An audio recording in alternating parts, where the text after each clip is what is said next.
few minutes. And you're still taller than me. It's because I'm sitting forward. Okay. Hey everyone, what time is it? It's nearly 2 o'clock on a Saturday. Don't know how many people are going to be listening. But I just wanted to chat about yesterday. Now, my dad has... You've never been arrested, have you? No, never. No? Have you been... I honestly haven't. Have you been interrogated before? No. No. No, I've never been in a police station under guard or anything like that, no. Ever? And No. all of your experiences with the police have been... Positive, I must say. You know, obviously when I get pulled over by the police, I'm not happy, but no, I haven't been negative. No, about the okay. police. Well, I don't know if you guys know, if you were following yesterday, my dad's... Well, I'll let you tell the story, but just so that you know, the prelude before it is we came with the bus at about 8 o'clock. The bus, they found a way to put a canary on the bus and get rid of it, which was a shame. But my dad was there to support me and to help me with anything that I needed. So he had a work permit. He had a reason to be there. We are over 25 kilometres from home, but we had a work permit, so it was fine. And, you know, in the morning we were kind of harassed a lot, asked a lot of questions, but that was fine, wasn't it? Yeah. You know, Yeah. there was a few cops trying to find trouble. Yeah. But overall... Trying to ask questions where we could maybe intimidate them or say something to make them upset. Yeah, right. And how did you find the process in the morning? You know, you knew that I've been driving around in this bus and that I've gotten a lot of intimidation, but how was that experience for you seeing them just hovering around the bus? Well, it was sort of intimidating, to be honest with you, because there were so many of them. There was only roughly about, in the beginning, maybe 10 people and the odd person that stopped when they were jogging.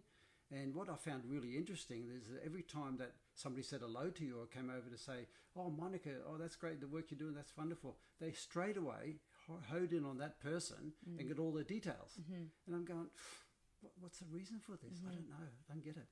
It was the first time that you've seen that sort of experience. Yeah, exactly. Because during the coronavirus, you've been basically staying at home and keeping busy, and you haven't been at any protests or anything, have you? And what I found interesting too, Monica, is that it seems like they were trying to find a way to either get rid of you to move on, or to move the bus on, or to find something, you know. And they kept going away, and obviously you could see them talking on their mobile phones, and I don't know who they were talking to, or they were talking to somebody else, and maybe the sergeant or higher authority, and they come back and starts another conversation, and then after about an hour, they obviously were told to do something about the bus. And they got their cameras. They had a camera which had a long rod on it that went right on top of the bus to check every inch of the bus on the top. Is that what it was? Yes, I thought that's they were what it was. measuring it. They had a camera that was trying to find a defect on the top of the or bus. the bottom. Then they went underneath, and then they went inside, took all the testing, see if there's any drugs on the bus. They checked. They really thoroughly checked. They were there for about 3/4 an hour, and they were actually looking for something. Yeah. And I don't think they found much. So they had to say something, and then they put that sticker on the bus, and I went straight in the bus and had a look what the sticker said, and it basically said something about the tyres, like the wear of the tyres. So they had to find something, you know. And I feel really sorry for the bus driver. You know, he was there and he was sort of hovering in the background. They didn't know who he was, but you know, he was noticeably, it was me when I spoke to him. He was upset that he had to move the bus. Yeah. But what I got. Usually when there's a defect notice on a vehicle, you're not allowed to drive it. You're supposed to get a tow truck to take it away. Yeah. This is weird, you know? So it ended up driving away, you know? Yeah. And I think if the owner would have just said, look, I can't organise a pickup now, the bus would have stayed there. Yeah. But obviously they told him to get in your bus and go. Yeah.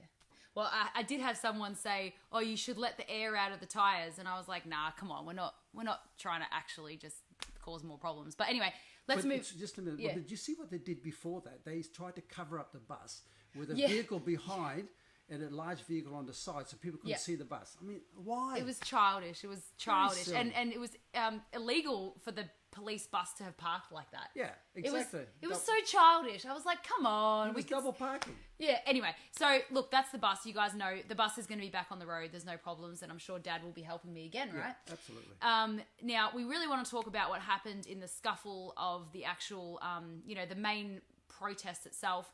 There was speeches going on. It was very peaceful. There was children there. There was people, mothers with babies. There was speeches, very inspirational stuff was going on. Yeah. Now, my dad was like right in what I would call the front line, and I kind of wanted him to get out of there, but then I realized he was a grown man and he could do what he wants, so I let you go. But so tell me about what happened. Well, what just to backtrack a little bit, the speeches were happening in sort of the middle of where all the people were around. Okay, Yeah. The police were sort of stationed about 2 or 3 meters apart on the sides, but Yeah. the body of the police were sort of at the back of the shrine. Okay, that's where the most of the police people were. Not in between the people and the shrine, but behind the people. Is that Exactly, what you're saying? exactly. So you got the speeches happening in the middle of the crowd. Yeah. All right. So everybody's focusing on the middle of the crowd, right, where the speeches were, and the chanting started. And that was all very, very peaceful, very peaceful. We were saying, down with Dan and open freedom, Victoria, all that sort of stuff, right? So that went on for about 20 minutes or so, or maybe 25. And it was nice. It was fine. It was fine. Okay. Yeah. Speeches finished, right? So what did the protesters do? They turned around and looked at the police, where all the police were. Yeah. That's all they did. And we were talking together, and you can see it was quite jovial. We had a few jokes and stuff like that. All of a sudden, I saw the police joining arms, right? Can I just say before that, I noticed the media group, and I don't know if you know this, but the media group, they knew who I was, and they started ushering the camera people to either side. So I knew something was happening, and I tried to tell people that something was happening, but so continue. So the first thing I noticed when I noticed the police all getting really close together, and I had a look at who were in the front line, and it's sad to say, it was a lot of female police officers. Now, you can't really tell on the camera because they all look the same, because with the mask and everything, you can't see any hair. But I was close to them, and they were all in the front. Now, you say to me, John, why are you there, a man of 73 years old, why are you there right in the front? I don't know why I was there. It just happens. In my nature, it's been in my family's nature all my life. I remember my parents the same. My parents went through the Second World War. They were hiding Jews in their attic. They could have been killed. In Holland, right? In Holland. And they did this. And I asked Mum, why do you do that? Because that's the right thing to do. And I've been brought up that way. And that's probably why you are the way you are, But you didn't go to the front line because you wanted to be in amongst I don't the scuffle. know. I don't know why I went to. I'm basically a pacified person. I'm a pacifier. I'm not aggressive, as you well know. So I saw a situation that I felt that I could do something about. For instance, I said to the police, I stood right in front of the police, I said, please stop moving forward because you're aggravating all the protesters. And this could cause a lot of trouble. I said, please just stop. Why are you moving forward? I said, stay there and we will peacefully go away after 10, 15 minutes. That's usually what happens. Yeah. But no, they didn't. Did anyone respond to you when you said that? Oh, none of them responded to me. No. So then they locked arms. And somebody at the back, if you have a good look at some of the videos, was given direction to move forward. So you had this line of about 30 police officers, probably 70% women. They were not very tall. And they started moving forward. And that's where the trouble started. Yeah, 100%. And then the guy that was speaking right near me, facing the people behind the policeman, he was grabbed. Yep. We've got footage of that, by the way. The last YouTube. He did nothing wrong. Nothing. Nothing. He wasn't even saying anything bad. He was... But the worst thing is that I noticed, which is really sad, you've got these women about 5'4" high, right? And behind them, crouching down, were the guys in black. They were crouching down. There was at least 15 of them, and they had little groups of 5 in each area behind the line. And what they were doing, as soon as there was a major agitation, they would tap on the shoulder of the police women or policemen that happened to be in the front line, and they would open up about 1 meter, and they would come in like an arrow. All these 4 or 5 black policemen, right? And in black clothes. And they grab the person and pull them out behind the line. And then the women would close up again. Now, why do you think they choose to put women in the front line? Well, I thought about this and I thought, why would you put women in the front line? You know what? Because most people respect women. They would not touch a woman. They wouldn't. But, if all the men were in the front line, I think there would have been more shuffles, more trouble. But they put women there. I think it's and they were shaking. I'm telling you, I was this close to them because I was speaking to them. I said, please stop moving forward. And they were shaking, these women. They were shaking. It's funny because the women, they join the police force because they want to be equal to men, and the police force want them to be equal to men, but then they use them in a situation that benefits them. So I would say that's quite sexist. It's discriminating. Really. It's discriminating, and it's using their gender for an agenda, Yeah. which I think Yeah. is, I think it's absolutely disgraceful. And And those poor women, it's traumatic. It was traumatic, wasn't it, Dad? Look, I saw the women's eyes, you know. I said, I'm sure you don't want to be here. And they're sort of shaking their head a little bit, shaking, you know. They weren't allowed to talk to me. But you could see they were not happy to be there. I can tell you, they were not happy. And they were tiny. They weren't big women. They were not fat or anything. They were just skinny girls. Tiny. And what I saw is when I started getting shuffled to the side, you know, I heard people say, oh, they're spraying pepper spray, they're spraying creps, you know. I started to get pretty scared. I got it on my face, the pepper spray, and I was totally peaceful. Did it taste like pepper? Just like pepper, yeah, you know, not as bad as your chili, you know, but it was really peppery, you know. But the worst thing that happened was, you know, one of my best friends was in the front line. He's a man of about 70 years old, 68. 68. He had a walking stick. He'd just come out of hospital a month ago. He was convalescing at home. He went there with his family. Very peaceful man, certainly not at all aggressive. He happened to be in the front because his sons were there, so he's sort of around where his sons were. Well, don't ask me why, but they grabbed him. I think they were afraid of his walking stick. Yeah.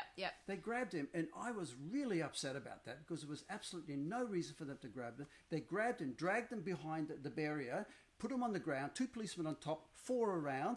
They put cuffs on him, and he was screaming because he couldn't breathe, and also because the cuffs were too tight. So I went straight up to the line again, you know, and I said to these women in front and one policeman that was there, and I said, look, this mate behind, he's got a medical condition. This is a very scary situation. Something serious could happen to him. Yeah, he just got out of hospital. Just got out of hospital, and I said, you know, of course they didn't react to what I was saying. So I said, I'm going to take all your numbers. So I took the 4 policemen in front of me, all their numbers, and the policeman and their names, and I said, look, you are now personally responsible for not telling your superiors that the man they've grabbed has got a serious medical condition. If something happens to him, you 4 guys will be responsible for this, and I've got all your numbers. I said, please, just one of you go and tell the group over there that's sitting on top of him to stop this, you know? So they didn't, you know? And guess what happened then? They grabbed me.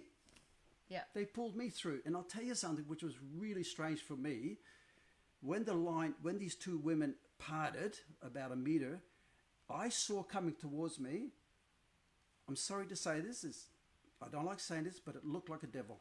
It looked like a devil with big teeth just coming towards me. You know, and they grabbed me. They didn't put me on the ground because I just kept standing up.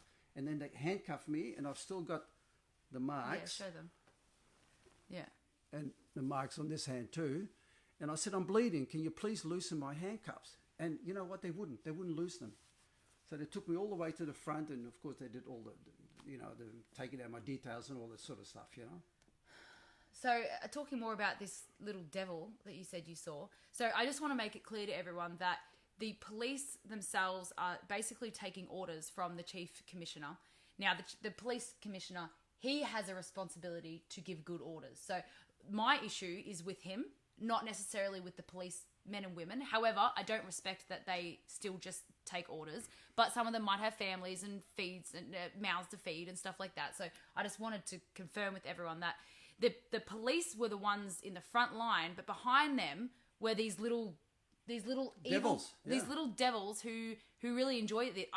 It looked like they enjoyed it. Is that right? They loved it. They came out with their fists. I'll tell you what, they were punching those guys in the front. And a couple of times they tried to grab some of those guys.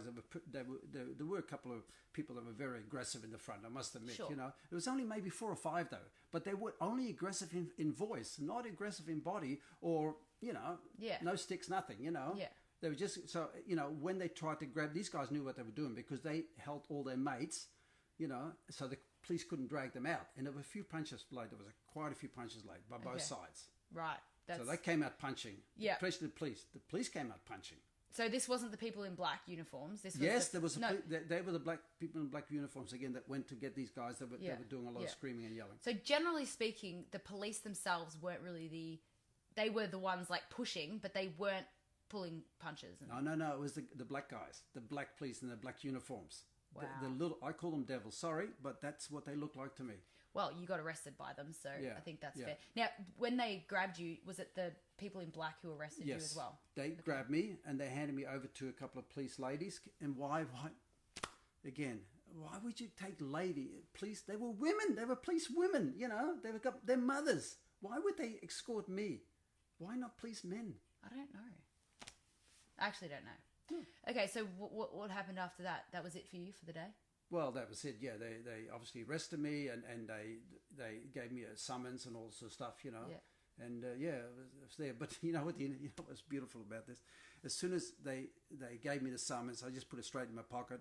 I went to the other side of the barrier, and the gentleman came over to me, tall gentleman. He said, by the way, my name's Tim. I forget. Yeah, Tim, I think his name is. He says, I'm a lawyer, but I usually do divorces, so I can help you out if you need a divorce too. But I said, mate, I've been married 47 years, and I got a beautiful wife. I'm not getting divorced. Anyway, so he said, look, let me look at the fine. So he looked at the fine. He said, look, this is exactly what you do, and maybe you can give them some direction later on exactly what to do with the fines. But well, the fines don't mean anything. But you really don't. You won't be having to pay this, mate. Don't worry about that. But you know what else? They never asked me if I had a medical condition when they arrested me, which they're supposed to do. Do you have anything that is dangerous to your health because we've arrested you and we've handcuffed you? They should have. That's by law. They have to ask me that. They didn't ask me. And then also they never asked me why am I here? Why am I at this gathering? They never asked me. No. Because they arrested me for being more than 25 k's away from home. And I've got an exemption for that. I've got a legal... You had a work permit, but did you forget to show it to them? Well, they didn't ask me. But you forgot to show it to them. You were probably in shock. Yeah, I was a bit of a shock, so I never showed them. But they should have asked me, why are you here? Because that's one of the things they have to ask. Well, they should have done a lot of things. They should have done a lot of things. What I want to say about... I felt like I had something to say and then I just forgot. But is there anything else that you want to say? I don't believe that, Monica. You forgot what you were going to say? It happens. That's not like you, Monica. Come on. It happens sometimes. But is there anything else that you want to say about the day, about the feeling, about the direction of what you think is going to happen next? Well, this what happened on Saturday, I feel made a huge impact because the media said there's about 200 or 300 people. I can tell you without a lie, I've got footage, massive footage that I put all around there. Look, for me, I think it was between 3,000 to 5,000. I agree. That's what I think were there. So we got 4,000 people that were there. All right. There's more than 1,000 people just listen to us here within a few minutes. Us going live, so more people will see this. So there's a lot of people concerned about the situation in Victoria. Okay. So what I'm asking and begging is for people to come out next Saturday. That's what I'm asking. Let's have 100,000 people there. If we have 100,000 people there, it would be absolutely brilliant. We will smash the situation. We will stop the lockdown.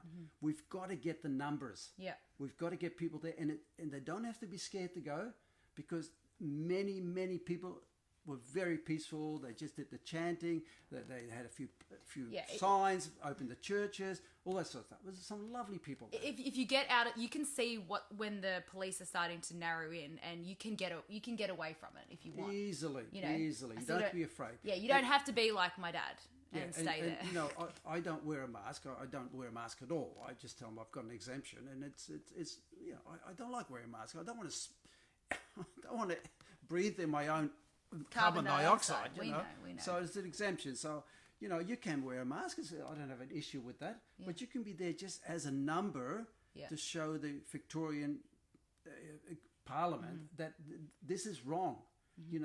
This is so wrong because we are going towards socialism. We are going towards communism. And look at the history of the world. It doesn't work, and it's disgusting for the people. No, and all the small businesses being shut down is a really clear indication of that too. Because clear indication that the big boys want to take over. The government going to take over, and then we're going to have no look power. When you travel around America or Canada, how many small restaurants are there? Independent restaurants. None, hardly any. How many independent stores are there? There's none. There's all these big chains. Yeah. Now, I want to talk about moving forward. Now, Dad just talked about getting 100,000 people there. Now, obviously, I'm just a journalist, so I just report on these events, right?